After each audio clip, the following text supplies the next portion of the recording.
I'm wondering your thoughts on the reshuffle in general. Nothing in particular.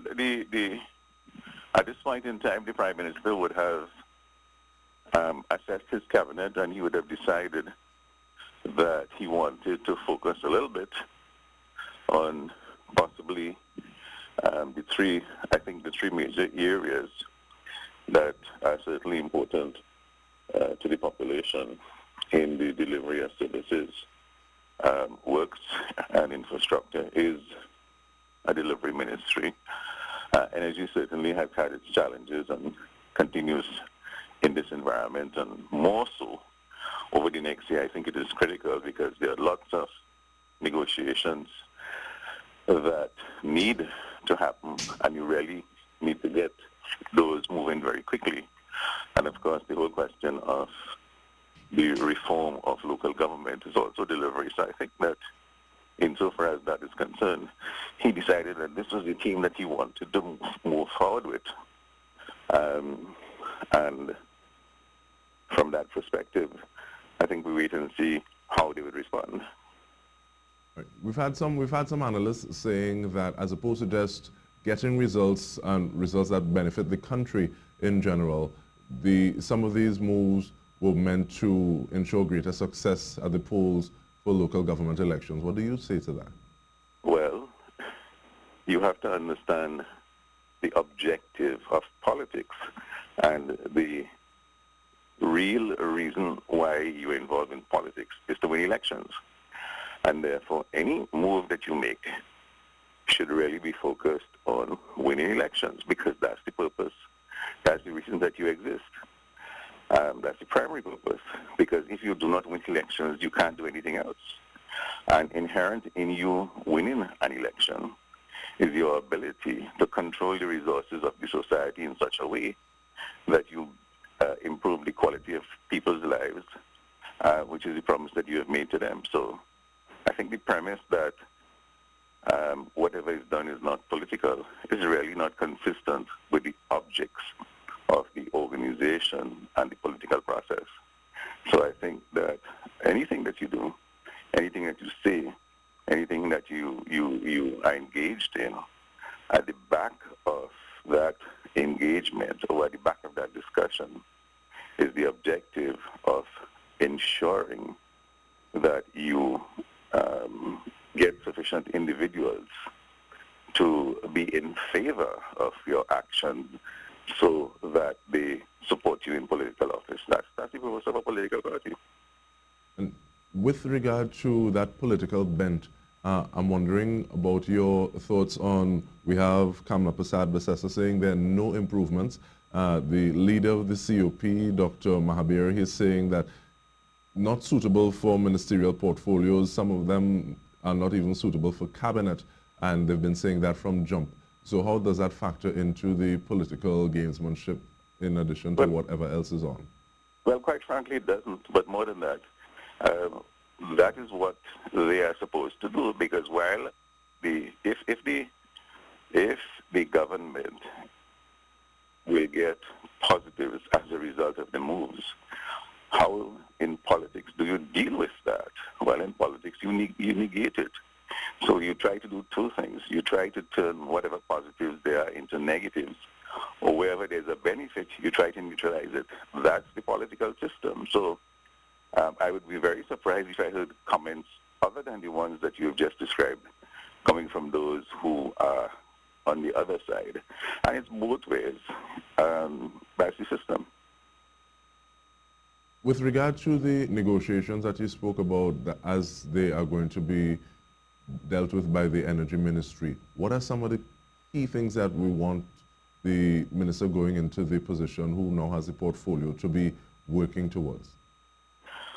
Well, first of all, is the question of energy and moving energy forward. There are some issues with gas. There are some issues with negotiation of contracts. There are some issues with creating within the sector stability and balance. There are some issues around exploration into deep sea. There are some issues around if you are successful, how do you get the product to market? And if it is gas, whether we have sufficient capacity, given the fact that we only have 4 trains, and in a sense, they're all committed. So the Minister of Energy has a lot of very strategic interventions that are very, very difficult, and they are going to require a particular level of understanding of how to negotiate at those levels to get to this particular piece. The other piece, of course, is the whole question of the cross-border Lauren Mighty field and how that can come into production and what it can do at a time when we have gas shortages. So energy is going to have its challenges. You have Petrotrin with aging infrastructure, with environmental issues. You have NGC that has to basically look at a new type of marketing. You have the LNG market that we would need to go into in specific areas if we are to make the kind of returns that we are looking at. You have changes within the ownership structure of the energy sector. So you have players who are not here before who are basically now entering the market, and they would want certain kinds of assurances. So there are lots of issues inside there that you have to manage, and you have to manage it so that the Trinidad and Tobago population on whose behalf you are managing the resources get a benefit that is fair. But at the same time, you have to look at the companies and make sure that in negotiations with them, you don't put them in a position of weakness internationally and competitively. So there are lots of issues inside it. You are one of many people who have said that we should try to shift our focus on the economic situation to one of opportunity. How does that pertain to the Energy Ministry specifically? Well, if there are all of these issues that have to be resolved, I would say that there are a lot of opportunities for all kinds of activity. For example, even as we speak today, the whole question of renewable energy, the whole question of using the gas that we now use in the production of power and alternative uses, the whole question of an industry where we could start looking at solar energy, the whole question of whether or not we could use our knowledge to assist Guyana and Suriname and some of those countries that are now getting involved in an industry that we have dominated for just over 100 years. All of these, in my view, are very positive opportunities that allow for citizens to engage in actually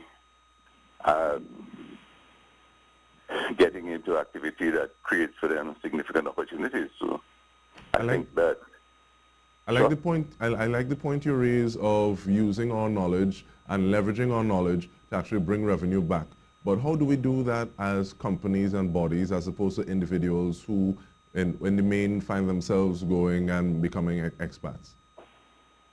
Well, I think that we need to understand two things. We need to understand that the world that we are operating in today is basically global.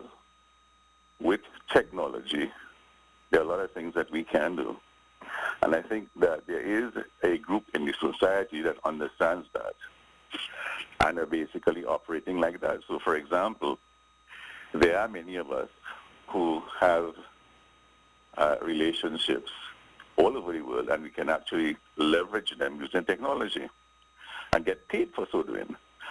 And we can do this on a one-on-one. So all the population, the entire population of Trinidad and Tobago, once you have access to the internet, and once you know of a market, and once you have the ability to maneuver